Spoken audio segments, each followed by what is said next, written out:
ওয়ালা আলি সাইয়্যিদিনা মাওলানা মুহাম্মদ। বাপজিরা, সোনার আল্লাহ লেরা, জ্ঞানীজনরা, সুধী মানুষেরা, তো এই সব কিছুর মালিক আল্লাহ, এটা মুখে বলা সহজ, এটা মুখে বলা সহজ, কিন্তু দিলে আনাটা অতটা সহজ, জোরে বলেন সহজ না।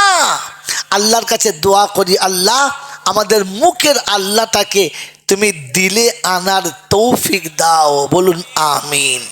বাবাজিরা, সোনারা, ঠিক তারপরেই শতকোটি দরুদ ও সালাম বর্ষিত হোক আমার আপনার নবী, দোজাহানের বাদশাহ, আমিনার দুলাল, তাজদারে মদিনা, সরওয়ারে কায়নাইন, ফখরে দোজাহান, ইমামুল আম্বিয়া, খাতিমুন নবীন, আশিকুল আরিফিন, শফিয়ে মুজনবিন, আনিসুল গরিবিন, আশিকুল মুরাদিন, রহমাতাল্লিল আলামিন জনাবে মোহাম্মদ রসুল্লাহ সাল্লাল্লাহু তাআলা আলাইহি ওয়াসাল্লামের উপরে, সেই সাথে আল্লাহর অফুরন্ত রহমত ওয়াজাচিত হয়ে বর্ষিত হোক তার সকল নেক বান্দা ও বান্দীদের উপরে। সকলে বলি আল্লাহুম্মা আমিন। একবার দরুদ শরীফ প্রাণ খুলে পড়ে নিন, আল্লাহুম্মা। শেষে আদায়টা দিয়ে আছে নাকি? আদায়টা দেয় নেই তো? মাওলানা মুহাম্মদ ওয়ালা আলি সাইয়্যিদিনা মাওলানা মুহাম্মদ। আমার পূর্বে যত বক্তা করে গেছে, জীবন যত শুনেছেন, বাকি শুনবেন, সবাই বলেছে এরকম মজলিস যারা বসবে আল্লাহ তাদের জীবনের গুনাহ মাফ করে দেবে। আজকে আমিও বলেছি, কি শুনেছেন না শোনেন নাই? জোরে বলেন, শুনেছেন শোনেন নাই? কথাটা সত্য না মিথ্যা? চিন্তা করছি সবাই কি বলে রে, কথা সত্য না মিথ্যা? সত্য। শুধু আমাদের দুজনের জন্য না, সবার জন্য। জোরে বলেন, এটা পুরো মিথ্যা, সম্পূর্ণটাই মিথ্যা। কারণ আপনি জিনিসটা বুঝতে পারেন নাই, কারণ বোঝার মতো জ্ঞান আপনার কাছে নাই। এটা বলবো বলে তুলেছি, তাহলে তুলতাম না। আপনার কাছে জ্ঞানই তো নাই। হুজুর বুঝে কথা বলুন, আমরা জাঙ্গালাটির লোক, MA পাস, BA পাস, মাধ্যমিক পাস, জ্ঞান নাই না। আপনি এডিটার, প্রফেসর, ব্যারিস্টার, ইঞ্জিনিয়ার যা হতে পারেন, জ্ঞান নেই, আপনার কাছে জ্ঞান নেই। যদি বলেন কি করে, আমি আপনাকে হাতে কলমে দেখাচ্ছি, কোরআন তো শোনাবোই, 10 মিনিট হলেও শোনাবো। আপনার কাছে জ্ঞান নেই। বিদ্যে শিখলে বুদ্ধি বাড়ে। আপনার যত ডিগ্রি সব জেনারেল, হ্যাঁ না? যদি বলেন, এই জেনারেল মানে হলো সাধারণ। জেনারেল মানে শব্দ মানে কি? সাধারণ। আল্লাহ সাধারণ না অসাধারণ? অসাধারণ। আল্লাহর কালাম সাধারণ না অসাধারণ? তো আপনার এই সাধারণ বিদ্যেতে অসাধারণ বিদ্যে ধরবেন কি করে? ওর জন্য তো জ্ঞান থাকা দরকার। আপনি তো যা শিখেছেন সব সাধারণ। পরেরটা শুনে নেন, বিদ্যে শিখলে বুদ্ধি বাড়ে, আর বুদ্ধি বাড়লে বদমাইশি বাড়ে, জ্ঞান বাড়ে না। নোট করেন কথা, প্রত্যেকটা কথা নোট করেন। এতগুলো মোবাইল চলছে, আর ইনশাল্লাহ লাইভও চলছে। কি কত মোবাইল লাইভও চলছে, সারা বাংলা নয় সারা পৃথিবী শুনছে কথাটা। বিদ্যে শিখলে বুদ্ধি বাড়ে, আর বুদ্ধি বাড়লে বদমাশি বাড়ে, জ্ঞান বাড়ে না। ইলম শিখলে জ্ঞান বাড়ে, আর জ্ঞান বাড়লে তার গুণ বাড়ে। যদি বলেন নমুনা, তো শুনে রেখে দেন। বিদ্যে শিখে যখন বুদ্ধি বাড়বে, তখন তার বদমাশি বাড়বে। তাহলে একটা নমুনা নেন। আমাদের দেশে খাবার রান্নায়, বিরিয়ানি রান্না চলছে, ভালো ভালো খাসির গোশ, মুরগির গোশ রাঁধে, তাতে একটা পাতা দেয়। ওই পাতাটার নাম কি? জোরে বলে। এই তেজপাতা। এই তেজপাতা দিলে খাবারের স্বাদ বাড়ে, মজা বাড়ে, হ্যাঁ না? কিন্তু কেউ খায় না, চুষে ফেলে দেয়। জোরে বলেন। বুদ্ধি যাদের বেড়েছে, বিদ্যা যাদের বেড়েছে, আজ বাংলার মা বোনের ইজ্জতটাকে তেজপাতার মতো চুষে চুষে ফেলেছে। জিজ্ঞাসা করুন। 1 জানুয়ারিতে চুষেছে, 31 মালা হাসছে, মানে বুঝেছে, 31 চুষেছে, 15ই আগস্টে চুষেছে, চুষে নাই? 1 মেতে চুষেছে। হ্যাঁ, কচি কাঁচা তোবড়া বুড়ো যার যেমন পেয়েছে চুষেছে, আর সকালবেলা হোটেলের দ্বারে ফেলে দিয়ে মাল চলে এসেছে। আপনার বুদ্ধি বেড়েছে, তাই মা বোনের ইজ্জতটাকে তেজপাতার মতো ব্যবহার করে ছেড়েছে। খোদার কসম বলছি, এ বিদ্যা যদি না বাড়ত তাহলে আমাদের মায়েদের ব্লাউজ এই পর্যন্ত হাত ছিল, আর এই পর্যন্ত করে নিচে বর্ডার ছিল। এখান থেকে তুলে একবারে দুধের ট্যাঙ্কি পর্যন্ত কারা তুলেছে? কারা তুলেছে? যাদের বুদ্ধি বেড়েছে। আর এখান থেকে হ্যান্ডেল খুলে হাত তুললে সুন্দরবন দেখা যায়, এ মাল কারা করেছে? কথা বলেন আসলে, এই বুদ্ধিওয়ালারাই করেছে। আপনি যান ডাক্তার, মাস্টার, ব্যারিস্টার, প্রফেসরের বাড়িতে, কলিং বেলটা টিপুন, তাহলে ছুটে হয় ওর বাড়ির মেয়ে আসবে, নাহলে বউ আসবে। হ্যাঁ না, না বলেন না? আর আসার পরে দরজা খুলে দেবে, দরজা খোলার সাথে সাথে আরও 2টো দরজা খোলা দেখতে পাবে। বুড়ো দেখলে মাথা ঘুরে যাবে, দেখলাম কি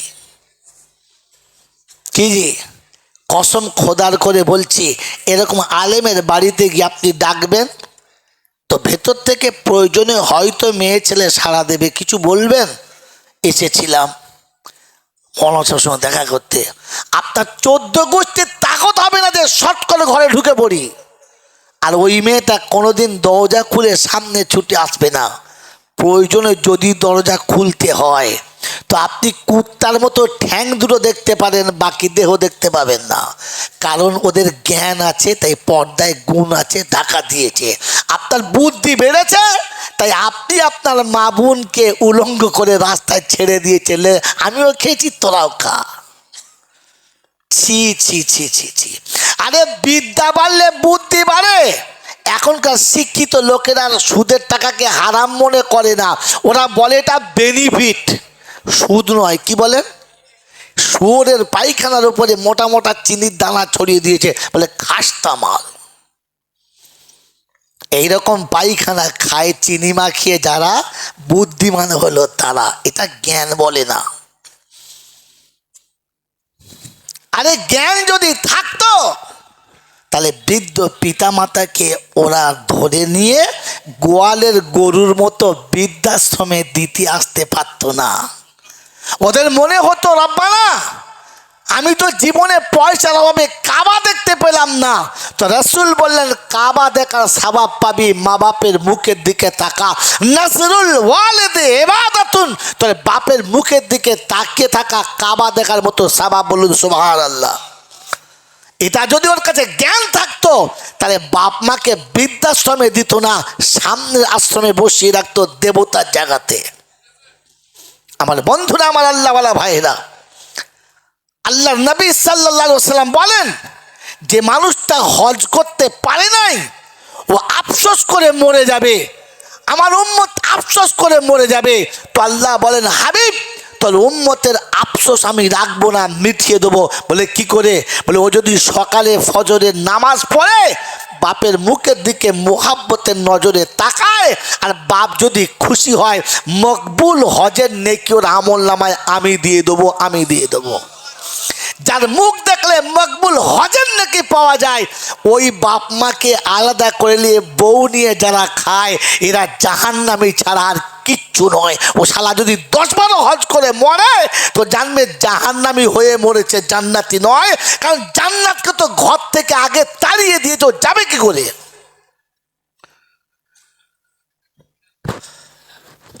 মেরে মোহতম দোস্তর বুজুর্গ আল্লাহওয়ালা ভাইরা, জ্ঞানীজনরা, সুধী মানুষেরা, শুধু খালি নিচেতে বসে বসে ছকে সুবহানাল্লাহ বলেছেন। আরে গরু সারা জীবন সুবহানাল্লাহ বলে, কিয়ামতের গরুর সুবহানাল্লাহ কোনো দাম দেবে? দেবে? কারণ গরু জানে পেচ্ছাপ করে ওই বিছানায় শুয়ে পড়ে, গরু পাক না পাক জানে না, তাই গরুর সুবহানাল্লাহর কোনো দাম হবে? জোরে বলেন। তো যারা সারা জীবন পেশাব করে নিজের প্যান্টে মুছে নিয়েছে, লুঙ্গিতে মুছে নিয়ে শুয়েছে, ও শালা গরুর থেকে কমা কোথায়? গরু তো সন্ধ্যাবেলা খেয়ে বিছানায় শুয়েছে, বিসমিল্লাহ বলে শোয় নাই। আর তুমিও তো সারাদিন ঘুরে সন্ধ্যাবেলা শুয়েছ, বিসমিল্লাহ বলে শোও নাই। কিন্তু গরু বিড়ি খায় নাই, এছাড়া তো বিড়ি খেয়ে শুয়েছে। হ্যাঁ না বলেন না? বিছানায় শুয়ে বিড়িটাকে এমন আস্তে করে টেনেছে না, কলজে ফ্যাঁপসা কী বলে আপনার কিডনি সব উড়িয়ে দিয়েছে। বিড়ি দোয়া করছে, আল্লাহ বাঁচা, আমাকে শেষ করে দিলে। সকালে ঘুম থেকে উঠে গরু কমপক্ষে গোয়ালের বাইরে গিয়ে পেচ্ছাপ করেছে, করে নাই? ও তো ঘরের ভেতরে পেচ্ছাপ করেছে। কি বলো? আর ভেতরে পেচ্ছাপ করেছে, আবার লুঙ্গিতে মুছে নিয়েছে, আবার বিড়ি ধরিয়ে ফাঁকে বেরিয়েছে। ফেরেশতা বলছে, খোদা বলেছিলাম এই হারামিদের তৈরি করিস না, দেখেছি বিড়ি খেয়ে শুয়েছে, আবার উঠে বিড়ি ধরিয়েছে। তো আল্লাহ বলছে, তো তুই আগুন ধরাবি ঢুকলে? বাবাজির, আমার যে বন্ধুরা, আমার আল্লাহওয়ালা ভাইরা, সারা জীবন যে পেচ্ছাপ করে পানি নেয় নাই, গোসলের ফরজ জানে নাই, ও মাল যদি কবরে যায় আর মসজিদ দোয়া চায়, আল্লাহ আল্লাহ বলে যত খুশি খা, পালা, আল্লাহ ফাল্লাহ বলবি না, পালা থেকে আমি ওকে জাহান নামে দেবো, ফাইনাল করছি। তো হাত তুলতে কে বলেছে? আরে রাসূল নিজে বলছে, মা তালাক তুলি সাবিলি, চাচার জন্য যে চাচা তুমি হাত তোলার সুযোগ রাখো নাই, তুমি তুললে কোন লজ্জায়? এই জন্য কোথাও হাত তোলার আগে বুঝে তুলবেন, ভেবে তুলবেন। মনে থাকবেন ইনশাআল্লাহ? হ্যাঁ, মনে থাকবেন ইনশাআল্লাহ। এই জন্য মেরে মোহতরম দোস্তর বুজুর্গ আল্লাহওয়ালা ভাইরা, যদি আপনার কাছে জ্ঞান আনতে চান তো কোরআন শোনাচ্ছে, লাকাদ কানা লাকুম ফি রাসূলিল্লাহি উসওয়াতুন হাসানাহ লিমান কানা ইয়ারজুল্লাহ ওয়াল ইয়াউমাল আখির ওয়া যাকারাল্লাহ কাসীরা। বাবাজিরা, সোনার লালেরা, জ্ঞানীজনেরা, বুদ্ধিজীবীরা, সোনামণি মায়েরা, বোনেরা, আল্লাহ পাক শোনাচ্ছেন, যদি তুমি মানুষ হতে চাও আর মানুষ হয়ে কবরে যাও, মুখের আল্লাহ যদি দিলেতে নামাতে চাও, আমার নবীকে ফলো করো, অন্য কিছু ভুলে যাও। করবেন ইনশাআল্লাহ? জরুর করবেন ইনশাআল্লাহ? বিশ্বনবী জনাবে মুহাম্মদ রাসূলুল্লাহ সাল্লাল্লাহু তাআলা আলাইহি ওয়াসাল্লাম, আল্লাহ পাক তিনি তাকে মানবতার উচ্চ শিখরে রেখেছেন আর শুনিয়েছেন, ইন্নামা বুইস্তু মাকারিমাল আখলাক, চরিত্রের সর্বশিখরে আমার হাবিবকে পাঠিয়েছি, দেখে শিখে নাও, দেখে শিখে নাও। আল্লাহর নবী সাল্লাল্লাহু তাআলা আলাইহি ওয়াসাল্লাম উম্মতের জন্য লাঞ্ছনা, গঞ্জনা, যন্ত্রণা, ব্যথা সব সহ্য করেছে, তবু নবী কোনোদিন উম্মতের জন্য বদদোয়া করে নাই। করেছে? করেছে। মা রেগে গিয়ে বদদোয়া করে, তোর মাথায় বাজ পড়বে, তুই টেনে কেটে মরবি, তুই বাঁশের তলায় পড়বি, মা বলেছে। জন্ম দেওয়া বাপ বলেছে, খোদা তোকে দেখা পায় না, তুই মরিস না এখনো, বাপ বলেছে। কিন্তু আল্লাহ নবী কোনোদিন উম্মতের জন্য গজব চাই নাই। চেয়েছে? রক্তাক্ত হয়েছে, দাঁত ভেঙেছে, জমিনে কাচার খেয়ে পড়ে গেছে, ফেরেশতারা আসমানে কেঁদে গেছে, আর আল্লাহকে বলেছে, আল্লাহ তোর হাবিব পড়ে মার খাচ্ছে, কিছু বল। বলছে, কি বলবো বল দেখি? যে মার খাচ্ছে সেই তো বলে নাই, সেই তো বলে নাই, আমি বলি তো বলি কি করে? তো জিবরাইল শোনাচ্ছে, আল্লাহ হাবিব অভিমান করে বলে নাই, তাই বলে তুমি কিছু বলবে না? তো আল্লাহ পাক শোনাচ্ছে, তবে যা, যে মার খেয়েছে তাকে জিজ্ঞেস কর কি চায়, সে যা চাইবে তাই। বলে হবে তো? বললে হ্যাঁ। তো জিবরাইল নেমেছে, মিকাইল নেমেছে, ইসরাফিল নেমেছে, এসে নবীকে সালাম দিচ্ছে, আসসালামু আলাইকুম। ওয়ালাইকুম আসসালাম। ইয়া কি জিবরাইল, কি খবর? বলে খবর তো আপনার কাছে, রক্তাক্ত হয়ে গেছে, জমিন লাল হয়ে গেছে, আসমানের ফেরেশতারাও রেগে লাল হয়ে গেছে, গোটা শরীর আপনার লাল হয়ে গেছে, আমি জিবরাইল রক্তের মতো লাল হয়ে আছি, খালি অপেক্ষা আপনার জবান খোলার। আসমানে আল্লাহ ফয়সালা দেয় নাই, জমিনে পাঠিয়েছে আর বলেছে হাবিব যেটা চাইবে সেটা। বললে সেটা হবে? বললে হ্যাঁ হবে তো। বলে আবার বলে হবে তো। বলছি তো হবে। বলুন কি বলবেন ওদের জন্য? আল্লাহ নবী বললেন আমি যা বলবো হবে তো? বললে হ্যাঁ হবে। বলে তাহলে আমি হাত তুলছি, তুমি তোলো। রাসূল হাত তুলেছেন, জিবরাইল হাত তুলেছে, দোয়া করবে। ধরো দেখো, একটু বাদ দিচ্ছি, ধরো।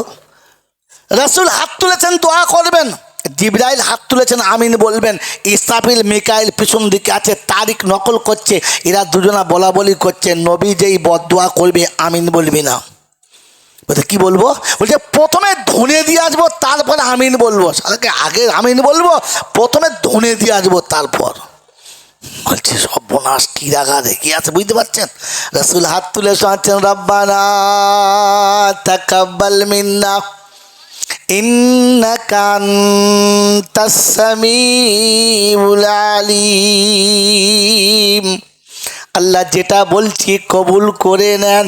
আপনি সবই জানেন, সবই শুনতে পাচ্ছেন। অবুঝ কোনো দিন যদি অপরাধ করে, ওই অবুঝের অপরাধের কোনো বদলা নেওয়া যায় না।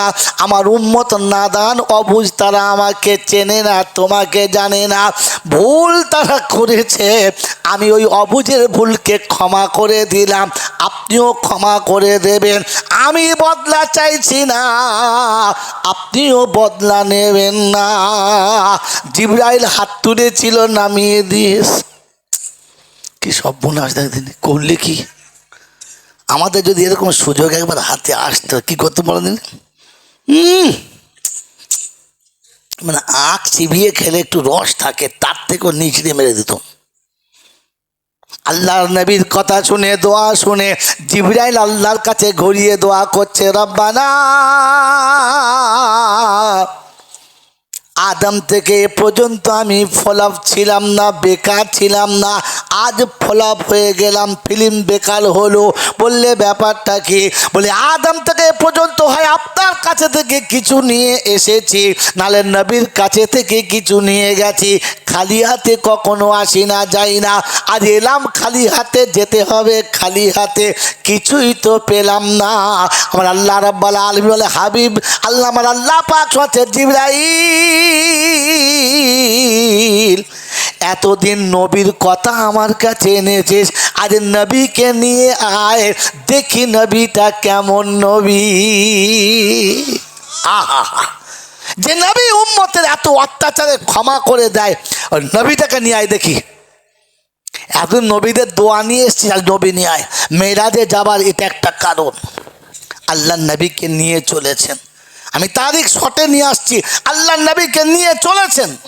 আমার বাবাজিরা আমার শোনাচ্ছেন বন্ধুরা, আসমান জমিন থেকে, জমিন থেকে আসমান, আসমান থেকে দ্বিতীয় তৃতীয়, একদম সপ্তম আসমানে নিয়ে চলে গেছে।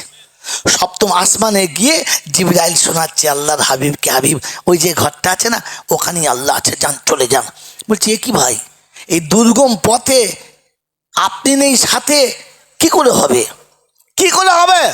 বলছে যে এখান থেকে যাওয়ার আর অনুমতি নাই।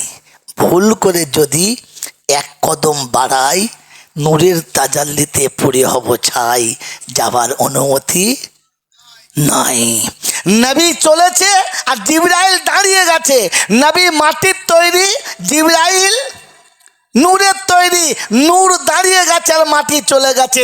নবীকে যারা নূর বলেছে, কত বড় গাধা, বুঝে দেখো এবারে, বোকা কোথাকার। নূরের ফেরেশতা তাজাল্লিতে পুড়ে যাবে, দাঁড়িয়ে গেছে। রাসূল মাটির তাই গড়গড় করে চলে গেছে। কথা বুঝেছেন বাবাজি? বাবাজি কথা বুঝেছেন? রাসূল চলেছেন, দরজার কাছে গিয়ে জুতো দুটো খুলতে শুরু করেছে। কি ভাই, দরজায় গেলে জুতো খুলতে হয় তো, খুলতে শুরু করেছে। তো আল্লাহ পাক ভেতরেও দেখতে পান, বাইরেও দেখতে পান, সব তার চোখের সামনে। তো শোনাচ্ছে, হাবিব জুতো খুলছেন কেন, পরে চলে আসুন। বলছে আল্লাহ নিষেধও করছেন, আদেশও করছেন। আল্লাহ নিষেধও করলেন, আদেশও করলেন। বলে কবে নিষেধ করলাম? বলে আপনি জুতো খুলতে বলেন নাই। বলে না। বলে আল্লাহ একটু ব্যাকে চলেন না, মনে পড়ে। বলছে আল্লাহ গো, যেদিন মূসা আপনাকে দেখতে চেয়েছিল আর আপনি বললেন সম্ভব না, আয় তুর পাহাড়ে আয়, ওখানে আমার নূরের তাজাল্লি যাবে, যদি সহ্য করতে পারিস তো দেখা হবে। যখন মুসা পাহাড়ে চাপছিল, মুসা গাধার পিঠ থেকে নেমে পাহাড়ে চাপছিল, তখন আপনি বলেছিলেন ফাখলানা আলাইক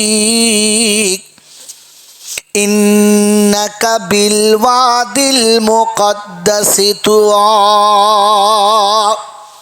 মুসা খবরদার জুতো পরে উপরে চড়বি না, ওটা আমার তুর পাহাড়ে আমার নূরের তাজাল্লি পড়বে, পবিত্র নূরের তাজাল্লি যেখানে পড়ে ওখানে জুতো পরে চাপা যাবে। জোরে বলেন না। যদি জুতো পরে পাহাড়ে না চাপা যায়, ঘরের ভেতরে ঢোকা যাবে না। আপনি বারণ করে কেন ডাকলেন? তাই কবি লিখেছে, দিদার করিতে নবী খোদার নিকট যায়, বোরাকে চড়িয়া নবী আরশের ধারে যায়। যখন গেলেন আরশের ধারে, খোদা বলে নবীজি রে, পায়ের জুতা সহ করে আমার আরশ আয়, দিদার করিতে নবী খোদার নিকট যায়। খোদা বলে, নবী বলে, ওরা বানা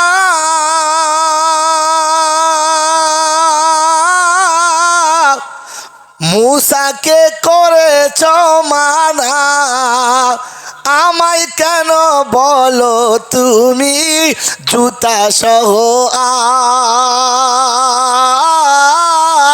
আয়, দিদার করিতে নবী খোদার নিকট যায়। খোদা বলে, ওগো নবী শীঘ্র করে আয়না চলি, তোমার পায়ের ধুলাবালি, তোমার পায়ের ধুলাবালি আমার আরশ চাই, দিদার করিতে নবী খোদার নিকট যায়। বাবাজিরা, সোনারা, লালেরা, মানুষ যখন নিচু থেকে উপরে যায় তখন নিচের কথা অটোমেটিক ভুলে যায়, যায় না? জোরে বলে। গরিব থেকে যখন ধনী হয় তখন দেখবেন পিছনের গুরবতের কথা ভুলেই যায়, যায় না? জোরে বলে। যখন পোড়ো মাল হাই কোয়ালিটির হয় তখন নিজের দলের কথা, জোরে বলে, ভুলে যায়। আল্লাহর নবী সাল্লাল্লাহু আলাইহি ওয়াসাল্লাম জমিন থেকে আসমানে চলে গেছেন, আসমানে চলে গেছেন, আল্লাহর কাছে চলে গেছেন। বলেন পিছনের কথা মনে রেখেছেন না ভুলে গেছেন? জোরে বলেন, আরো জোরে বলেন। এই মনে রাখে যারা উম্মতে মুহাম্মাদি হলো তারা। বলেন আপনি আমি পিছনের কথা মনে রাখি না ভুলে যাই? বলেন আপনার আমার পিছনের কথা মনে আছে? অন্ধকার রাতে, শীতের রাতে পৃথিবীর জমিনেতে আপনার আমার আবির্ভাব হলো। পাড়ার লোক সব ঘুমিয়ে গেল, আত্মীয়রা সব ঘুমিয়ে গেল। ওই রাতের অন্ধকারে সব থেকে কষ্ট বেশি আমার মা পেল। পৃথিবীতে আসতে গিয়ে মাকে বালতির পর বালতি রক্ত দিতে হলো, তারপরে আমার পৃথিবীতে আসা হলো। সবাই বাচ্চার মুখ দেখে চলে গেল। রাতের অন্ধকারে বুকের ভেতরে রেখে গরম করে আমাকে আপনাকে দুধ খাওয়ালো, মাই দুধ খাওয়ালো, বাকি সব চলে গেল। বন্ধুরা, অত্যন্ত রোদে, উত্তপ্ত রোদে আমি কষ্ট পাবো, সবাই নিজের জায়গায় চলে গেল। কোলের কাছে শুইয়ে আঁচলের হাওয়া দিয়ে তোমাকে আর আমাকে ঘুম পড়ালো, মা ঘুম পড়ালো, বাকি সব চলে গেল। আমার আল্লাহওয়ালা ভাইয়েরা সবাই এসে আদর করলো, যত্ন করলো, কিন্তু যখন অভাব আর অনাটন এলো তখন সব হাতছাড়া হয়ে গেল। মা বুকের ভেতরে রেখে তোমাকে আমাকে বড় করলো। আমার বন্ধুরা, আমার জ্ঞানীজনরা শুধু মানুষেরা, আমার স্কুলে যাবার সময় স্কুলের পোশাক কেনার জন্য মা তার ঈদের দিনের কেনা শাড়িটাকেও পর্যন্ত দোকানে ফিরিয়ে দিল আর বলল পুরাতন শাড়িতে ঈদ করে নেব, আমার বাচ্চাকে স্কুলের পোশাকটা দাও। স্কুলের পোশাক কেনার জন্য মা পুরাতন শাড়িতে ঈদ করে নিল। স্কুলের ফি দিতে হবে, কোনো পয়সা জোগাড় ছিল না, তাই মা তার নিজের হাতে চুড়ি দুটো বিক্রি করে আমাকে স্কুলের ফি দিয়ে স্কুলে ভর্তি করলো। টিউশনি মাস্টারকে ভালো করে গড়ে তোলার জন্য বাপ তার 2 কাঠা জায়গা ছিল ওটা বিক্রি করে দিল। আমার অফিসের আমার চাকরির ফর্ম ভরার সময়তে টাকাটা মা আঁচল থেকে বার করে দিল। চাকরি পাওয়ার জন্য যতটা টাকা দেওয়া দরকার ছিল তার জন্য বাপ লোকের কাছে ভিক করলো, ধার করলো, ইহা তাকে নিজের বাড়িটা বন্ধক দিল। আর মা তার গোলার চেন বিক্রি করে টাকা দিয়ে তোমার চাকরি করে দিল। মা সব কিছু দেওয়ার পরে নিঃস্ব হলো। চাকরি পাওয়ার পরে মা মনে ছিল, মা মনে ছিল, মা মনে ছিল ওরে মুসলমানের ছেলে, তোমার এতগুলো টাকা দিয়ে স্কুলে ভর্তি করলো মা, তোমাকে পোশাক কিনে দিল মা, তোমাকে যাওয়ার আগে টিফিন করে দিল মা, তোমাকে চয়েস করে টিউশনি মাস্টার দিল মা, তোমাকে কলেজের ফি দিল মা, তোমাকে হোস্টেলের টাকা দিল মা, তোমাকে চাকরি পাওয়ার সময় ভিক করলো মা। এমন বাকে ভুলে গেছে যারা মানুষ না জানোয়ার, তারা বিচার তোমাদের হাতে দিলাম বাপজিরা, তোমার হাতে দিলাম। সারা জীবন মা সব দিয়েছে, আর চাকরি পাওয়ার পরে পয়সা কটা সব অন্য জায়গাতে জমা রেখেছে, মার হাতে দিয়েছে। জোরে বলেন দিয়েছে? মনে আছে? পিছনের কথা মনে আছে যে শীতের রাতে আমাকে ক্যাঁটার ভিতরে জড়িয়ে পুতুলের মতো রেখে মা নিজের গায়ে এই শীতের রাতে একটা পাতলা শাড়িকে ডবল করে গায়ে দিয়েছে। কখনো কখনো একটা পাতলা ক্যাঁটার তলাতে শুয়েছে, নিচে শুধু মাটির উপরে শুয়ে আমাকে মোটা বিছানায় শুয়ে যে মা মানুষ করে চলে গেছে। মনে আছে? মনে আছে? আমার আল্লাহওয়ালা ভাইরা আর সরে আসতে হবে না, আচ্ছা হয়ে গেছে। বাবাজিরা, আমার আল্লাহওয়ালা ভাইরা, অমন মা মনে আছে? এরকম মা মনে আছে? তো কোন আশা নিয়ে মিলাদে বসে আছেন যে আমি দোয়া করলে আল্লাহর কবুল হবে আল্লাহর কাছে? এজন্য শুনিয়েছি বিদ্যা বেড়েছে আর বুদ্ধি বেড়েছে, আর বুদ্ধি বাড়ার সাথে সাথে বদমাশি বেড়েছে। ওই মুসলমানের ছেলে আজ মা নিরাশ্রয়, আজ মা নিরুপায়, আজ মা ভিখারি, আজ মা নিঃস্ব, আজ মা সব থেকে বড় করুণার পাত্র। কখনো ছেলেদের কাছে হাত তুলে বলে বাবা কিছু দে না, বাবা একটা জিনিস কিনে দে। আল্লাহর নবী সাল্লাল্লাহু শেষ হাদিস শুনিয়ে দিচ্ছি, হাত তুলে দোয়া করার জন্য তৈরি হন, মনে মনে দরুদ শরীফ বেশি বেশি করে পড়েন। মা বোনদের কাছে বলে যাচ্ছি, মনে রেখে দেন, আল্লাহর নবী বলেছেন লা ঈমানান লিমাল্লা আমানাতালা ওয়ালা দীনান লিমাল্লা আহদালা। আমি রাসূল বলে যাচ্ছি যে আমানত রক্ষা করতে পারে নাই ও কখনো ঈমানদার হওয়ার যোগ্যতা রাখে নাই, যে কখনো আমানত রক্ষা করতে পারে নাই ও যেন ঈমানদার বলে দাবি করে না। আমি রাসূল বলে গেলাম। আমার বন্ধু, আমার আল্লাহওয়ালা ভাইরা, বৃদ্ধ পিতামাতা সন্তানের কাছে আমানত, বিধবা মা সন্তানের কাছে আমানত। এমন মাকে যারা দূর থেকে সরিয়ে দিয়েছে, মরার আগে যতবার হজ করুক আর ফেরেশতা হয়ে মরুক, ও জাহান্নামী হওয়ার যোগ্য, জান্নাতে নয়। কারণ শুনে রেখে দেন যে মা আমানত ছিল। আপনি মায়ের আমানত রক্ষা করেছেন? এটা নিজেকে নিজে জিজ্ঞাসা করেন, আর কেউ কাউকে জিজ্ঞাসা করবেন না, কেউ কাউকে জিজ্ঞাসা করবেন না। আজ বলে গেলাম জাঙ্গালাটির লোকেদের, কাল সকালে চা খাওয়ার দোকানে বসে চা খাবেন, আর দেখবেন যারা মা বাপকে ভাত দেয় না, আপনি ইশারা করে বলতে পারেন হ্যাঁ কুদ্দুস জাহান্নামী দেখবি, বলে কই হ্যাঁ, কি বুঝলে? কারণ সোজাসুজি বললে ঝামেলা লাগবে। আরে মাকে আলাদা করে দিয়ে বউকে নিয়ে সংসার করে যারা, এক কথায় জাহান্নামী হলো তারা। এটা মনে রেখে দেন, লিখে রেখে দেন। আমার বন্ধুরা, আমার আল্লাহওয়ালা ভাইরা, আজান শোনার পরে মসজিদে আজান শুনে যায় না যারা, জাহান্নামের একটা দল হলো এরা, কারণ বেনামাজি কখনো জান্নাতে যাবে, জোরে বলেন না। আর নামাজির হাতে জান্নাতের চাবিকাঠি দেবে, অন্য কারোর হাতে দেবে না। তাই আল্লাহ নবীকে বলেছে উম্মতকে বলে দে আসসালাতু মিফতাহুল জান্নাহ। ওর চরিত্র যত ভালো হোক, ওর আমল যত ভালো হোক, ওর কাজ যত ভালো হোক, লোকটা যত সত্যবাদী হোক, লোকটা যতই ধার্মিক হোক, নামাজ যদি ওর কাছে না থাকে, ও জান্নাতের দরজা পর্যন্ত যাবে কিন্তু জান্নাতের চাবি খোলা পাবে না। ওখান থেকে ফিরে ওকে ফের জাহান্নামেই যেতে হবে। খালি মনে মাথা বসে বলছে নামাজ না পড়তে পারে, লোকটা খুব ভালো, বুঝলেন, খুব ভালো লোক। আরে পায়খানার কোন পিঠটা ভালো রে? এই পায়খানার তলার দিক ভালো, ওপর দিক? পায়খানা তো পায়খানা, ওরা আবার ভালো কিসের? যে মুসলমান বলে দাবি করে আর আজান হলে এখনো বসে বসে সিগারেট খায়, এখনো বসে বসে চা খায়, ওর জন্য ভালো বলার কোনো দরকার নাই। ওর জন্য ভালো বলাটাই অপরাধ। তুমি এটা ভুল করছো, অপরাধ করছো। এতে আল্লাহ নারাজ, নবী নারাজ, ফেরেশতারাও নারাজ। তোমার উপরে রাজি থাকার কোনো গল্প নেই, কারণ তুমি দুশ্মনকে বন্ধু করেছো। তোমার বাপের সঙ্গে যা দুশ্মনী আছে, তুমি যদি বলো চাচা খুব ভালো লোক, এক কাপ চা খাও, চাচা খুব ভালো লোক, তো তোমার বাপ কি বলবে? শালা হারামি জন্ম দিয়েছি, কুত্তা জন্ম দিয়েছি রে। আমার জানের দুশ্মন ও নাকি তাকে বলে লোকটা ভালো লোক। এমন যদি কেউ বলে তো তার বাপ বলতে পারে না, পারে না? জোরে বলেন। রাসূল যাকে ঘৃণা করেছে, আল্লাহ যাকে ঘৃণা করেছে, তুমি তার জন্য সার্টিফিকেট দিচ্ছ আমাদের পাড়ার লোকটা খুব